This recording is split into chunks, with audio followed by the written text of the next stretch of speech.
ನಮಸ್ತೆ ಎಲ್ಲರಿಗೂ. ಇವತ್ತು ನಾನು ಮಾಡ್ತಾಯಿದ್ದೀನಿ ಹೊಯ್ಯ ಹಪ್ಪಳ. ಹೊಯ್ಯ ಹಪ್ಪಳ ಇದೆಲ್ಲ ಇದು ಮನೆ ಒಳಗೇ ಒಣಗಿಸ್ಕೋಬೋದು. ತುಂಬ ಬಿಸಿಲು ಬೇಕು ಅಂತ ಇಲ್ಲ, ಬೇಗ ಒಣಗ್ತವೆ. ಬಾಯಲ್ಲೇ ಕರಗುವಂಥ ಹೊಯ್ಯ ಹಪ್ಪಳ ತುಂಬ ಚೆನ್ನಾಗಾಗತ್ತೆ.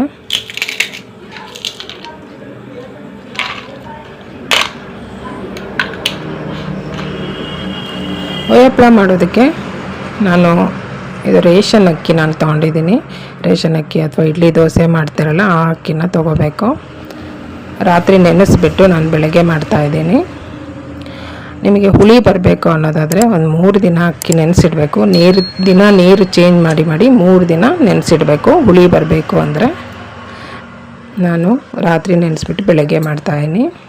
ನೆನೆಸಿರುವಂಥ ಅಕ್ಕಿಗೆ ಜೀರಿಗೆ ಮತ್ತು ಒಣಮೆಣಸಿನ್ಕಾಯಿ ಹಾಕಿ ಅದಕ್ಕೆ ನೀರು ಎಷ್ಟು ಬೇಕೋ ನೋಡ್ಕೊಂಡು ನೀರು ಹಾಕ್ಬಿಟ್ಟು ರುಚಿಗೆ ಉಪ್ಪು ಹಾಕಿ ನುಣ್ಣಗೆ ಪೂರ ನೈಸಾಗಿ ನಾನು ರುಬ್ಕೋತೀನಿ.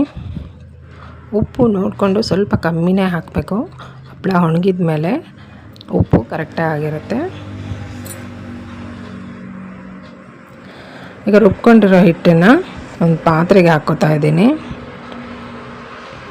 ಇದಕ್ಕೆ ಸ್ವಲ್ಪ ನೀರು ಕೂಡ ಹಾಕ್ಕೋತೀನಿ. ನೋಡಿ ತೋರಿಸ್ತಾ ಇದ್ದೀನಿ.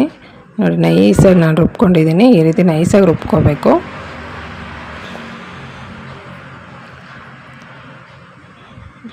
ನೋಡಿ ಈ ಹದ ಇರಬೇಕು. ಈ ರೀತಿ ನೋಡಿ, ಈಗ ಈ ರೀತಿ ಗೆರೆ ಎಳೆದ್ರೆ ಗೆರೆ ಕೂಡಬಾರ್ದು. ಈ ಹದ ಇರಬೇಕು. ತುಂಬ ನೀರು ಆಗಿರಬಾರ್ದು.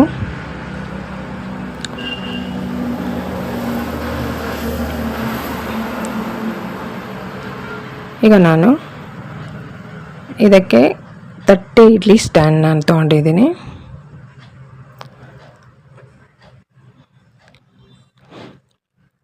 ತಟ್ಟೆಗೆ ಎಣ್ಣೆ ಏನು ಹಚ್ಚೋದು ಬೇಡ. ಎಣ್ಣೆ ಹಚ್ಚಿದ್ರೆ ಸ್ವಲ್ಪ ದಿನಕ್ಕೆ ಎಣ್ಣೆ ವಾಸನೆ ಆಗಿಬಿಡುತ್ತೆ ಹಪ್ಪಳ ಎಲ್ಲ. ಎಣ್ಣೆಯನ್ನು ಹಚ್ಚೋದು ಬೇಡ. ಚೆನ್ನಾಗಿ ಬೇಯಿಸ್ಕೊಂಡ್ರೆ ಸುಲಭವಾಗಿ ತೆಗಿಯೋಕ್ಕೆ ಬರುತ್ತೆ. ನೋಡಿ ಈ ರೀತಿ ಒಂದೊಂದೇ ಸ್ಪೂನು ಹಾಕಿ ಈ ರೀತಿ ಹರಡಿಸ್ತಾ ಇದ್ದೀನಿ ನಾನು.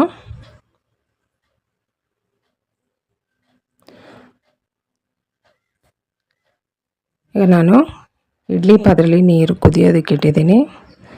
ಕುದೀತಾ ಇದೆ. ಈಗ ಹಪ್ಪಳನ ಒಂದು 5 ರಿಂದ 6 ನಿಮಿಷ ಮೀಡಿಯಮ್ ಫ್ಲೇಮಲ್ಲಿ ಬೇಯಿಸಬೇಕು. ನೋಡ್ಕೊಳ್ಳಿ, 1 ಸಲ 2 ಸಲ ಬೇಯಿಸಿದ್ರೆ ಗೊತ್ತಾಗುತ್ತೆ ಎಷ್ಟೊತ್ತು ಬೇಯಿಸಬೇಕು ಅಂತ. ಕೆಲವು ಸಲ ದಪ್ಪ ಹಪ್ಪಳ ಇದ್ದರೆ ಸ್ವಲ್ಪ ಟೈಮ್ ತೊಗೊಳುತ್ತೆ. ತೆಳುವಾಗಿ ಮಾಡ್ಕೊಂಡಿದ್ರೆ ಬೇಗ ಆಗುತ್ತೆ. ತೆಗೆದು ನೋಡಿ, ನಿಮಗೆ ಇನ್ನೂ ಬೆಂದಿಲ್ಲ ಅನಿಸಿದ್ರೆ ಮತ್ತೊಂದು 2 ನಿಮಿಷ ಬೇಯಿಸಿದ್ರೆ ಆಯಿತು ಅಷ್ಟೇ. ಈಗ ನೋಡಿ ತೆಗ್ದಾದ್ಮೇಲೆ ಈ ರೀತಿ ಒಂದು ಪಾತ್ರೆಯಲ್ಲಿ ನೀರು ತೊಗೊಂಡು ಅದರೊಳಗೆ ಅಜ್ಜಿ ಬಿಡಬೇಕು. ನೀರಲ್ಲಿ ಮುಳುಗಿಸ್ಬಿಟ್ಟು ತಣ್ಣಗಾದ್ಮೇಲೆ ಈ ರೀತಿ ತೆಗಿಯೋದಕ್ಕೆ ಸುಲಭವಾಗಿ ತೆಗಿಯೋಕ್ಕೆ ಬರುತ್ತೆ. ಏನೂ ಕಷ್ಟನೇ ಇಲ್ಲ. ಮತ್ತೆ ಅಂಟ್ತಾ ಇದೆ ಅಂದರೆ ಮತ್ತೊಂದು ಸಲ ನೀರಲ್ಲಿ ಹಚ್ಚಿಬಿಟ್ಟು ತೆಗಿಬೋದು. ಚೆನ್ನಾಗಿ ತೆಗಿಯೋಕ್ಕೆ ಬರುತ್ತೆ. ಎಣ್ಣೆ ಹಚ್ಚೋಕೆ ಹೋಗಬೇಡಿ. ಎಣ್ಣೆ ವಾಸನೆ ಆಗಿಬಿಡುತ್ತೆ ಹಪ್ಪಳ. ಇದು ತುಂಬ ದಿನ ಇಟ್ಕೊಂಡು ತಿನ್ನೋದ್ರಿಂದ ಸ್ವಲ್ಪ ದಿನಕ್ಕೆ ಎಣ್ಣೆ ವಾಸನೆ ಆಗಿಬಿಡುತ್ತೆ. ನೋಡಿ ಎಷ್ಟು ಚೆನ್ನಾಗಿ ಬಂದಿದೆ. ಇದೇ ರೀತಿ ನಾನು ಅಷ್ಟು ಮಾಡಿಟ್ಕೊಳ್ತಾ ಇದ್ದೀನಿ. ನನ್ನ ಮನೆ ಒಳಗೇ ಒಣಗಿಸಿದ್ದೀನಿ. ನಿಮ್ಗೆ ಬಿಸಿಲಿದೆ ಅಂದರೆ ಹೊರಗಡೆ ಒಣಗಿಸ್ಕೋಬೋದು. ನೋಡಿ ಒಣಗಿದ್ಮೇಲೆ ಎಷ್ಟು ಚೆನ್ನಾಗಾಗಿದ್ದಾವೆ ಹೊಯ್ಯ ಹಪ್ಪಳ. ಮಾಡೋದು ಸುಲಭ, ಬೇಯಿಸುವಾಗಲೇ ಸ್ವಲ್ಪ ಟೈಮ್ ತೊಗೊಳುತ್ತೆ. ಯಾರು ಬೇಕಾದರೂ ಮಾಡ್ಬೋದು. ಬಾಯಲ್ಲಿ ಕರಗುವಂಥ ಹೊಯ್ಯ ಹಪ್ಪಳ ನೋಡಿ ಒಣಗಿಸಿದ ಮೇಲೆ ರೆಡಿ ಇದೆ.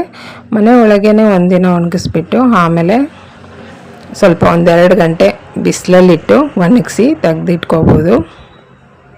ನೋಡಿ ಗರಿಗರಿಯಾದ ಹೊಯ್ಯ ಹಪ್ಪಳ ರೆಡಿ ಇದೆ. ಒಂದು ಸಲ ಮಾಡಿ ನೋಡಿ, ನಿಮಗೆ ಅಂದಾಜು ಬರುತ್ತೆ ಹೇಗೆ ಮಾಡಬೇಕು ಅಂತ. ನನ್ನ ವಿಡಿಯೋ ಇಷ್ಟ ಆದರೆ ಲೈಕ್ ಮಾಡಿ, ಶೇರ್ ಮಾಡಿ, ಸಬ್ಸ್ಕ್ರೈಬ್ ಮಾಡಿ. Thank you.